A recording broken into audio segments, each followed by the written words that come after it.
Hello, everyone. This is Professor Savini. I wanted to get to you and thank you all for providing input into the first module, which was pretty much just introducing ourselves, right, to one another and kind of getting the class, if you will, benchmarked. And I want to just say that we have a wonderful class, great mix of people. We have certainly different experiences, uh, people from different parts of the world, different cultures, and to me, that'll make for some really good chemistry in our discussion threads, or it should, right? That's the potential. For example, I was thinking about uh, Augustine from Liberia, and I'll apologize now if I refer to my notes, but he's got a very interesting point of view that I think some from foreign countries will have. You know, that ethics is definitely culturally different because it's driven by a different set of values.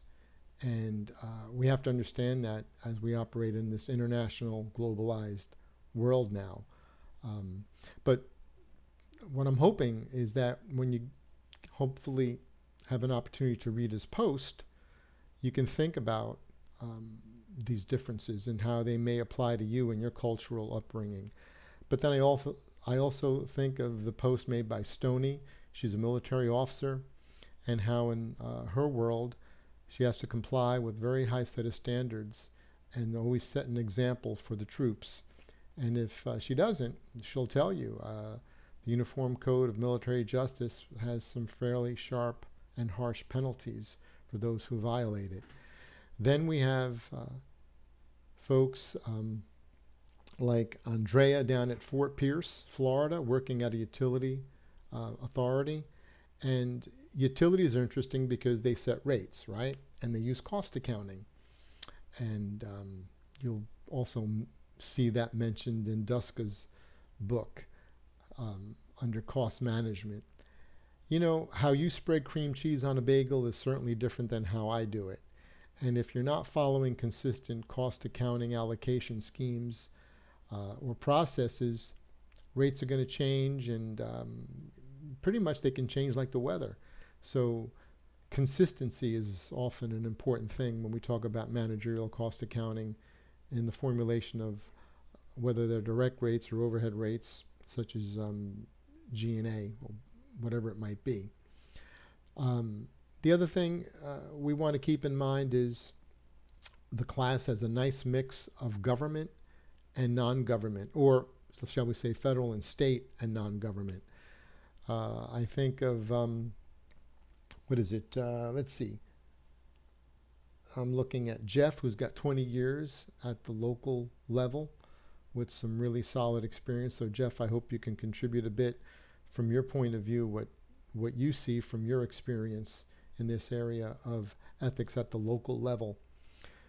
We have Rebecca, who's doing governmental audits at schools and municipalities. That's got to be interesting. I've shared with her some of my experience working in New Jersey at the municipal level, and lucky for me, I'm teaching you and not sitting behind bars where my former mayor, Sarah Bose, sat for several years after an FBI scheme or sting that got her in a kickback, which they almost tried, well, they did try to involve me, but thankfully I know where my moral compass is, and I avoided that problem altogether. I think about Ariel, who works at HUD. HUD's got its own host of problems. I worked there for several years, and I won't say anything more than read her post. And it kind of gives you an idea of what many good public servants are going through at some of these agencies. And I'm sure some of you at the state and local level do as well.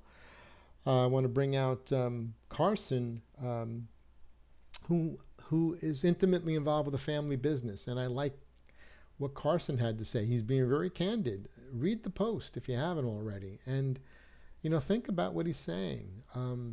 His conscience is tugging at him, even though contractually what I believe he and his family did was correct, right? There's something inside of him that's saying, gosh, just, and I don't want to put words in his mouth, that he just struggles with, okay?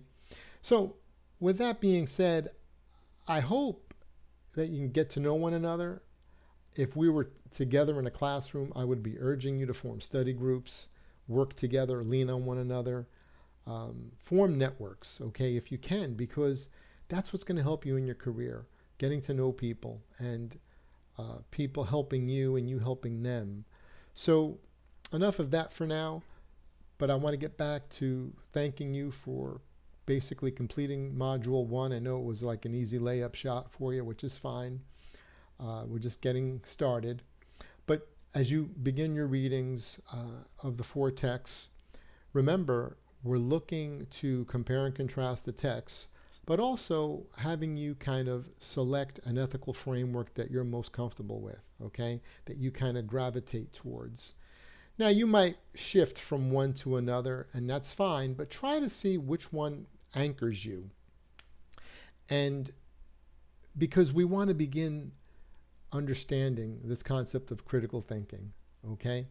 And, understanding that our framework might not be the one that we're pretty much butting heads with, if you will, or engaging in a conversation with, so we don't butt heads. But I think the question some of you may have is, why are we spending all this time on personal ethics? All this theoretical kind of stuff. Well, Professor Smith does an outstanding job explaining it in his lecture notes. And basically, the way I'd like to explain it is that the way you act ethically at home, personally, is probably how you're going to be on the job. Now, granted, there are people that, are totally different at home than on the job. I get that. But I think by and large, most people bring to work their code of conduct, their internal code of conduct. Ethics is important on a personal level, as we know, because it affects you, your loved ones, your family, your friends, and that affects the community in turn. Ethics is so important to us that it affects us in government, as we know. Plato has said in the Republic, trying to paraphrase Plato, is something like, the soul of a republic is reflected by the soul of its people. And I don't have to tell you that right now we have a crisis in government, not just in the United States, but worldwide. The Edelman Research Group did a survey, international survey, about 4 or 5 years ago. The only country that didn't participate was North Korea. Figure that one out.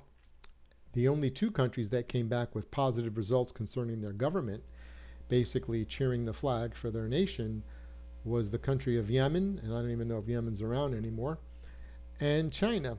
China we know is around. Every other nation surveyed, the people totally distrusted their government in this survey.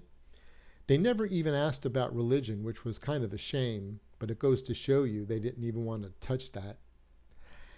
And the 2 things that people did trust, investigative journalism, not regular mainstream media. They separated that in the survey. The mainstream media was distrusted as much as the government. I think in many countries they see them as one and the same. And so the folks basically said worldwide, hey, look, we trust investigative journalism and we trust business. Now, what are those implications for government? People trust business more than they trust government. What are the implications for government when the perception is that the media and government are working together? What are the ethics? How do we deal with this and unpack it? That's why we have to first start with the self-examination of ourselves, right?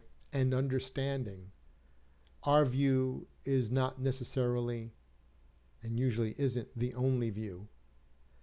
And the way we come together is by civil, critical thinking and debates.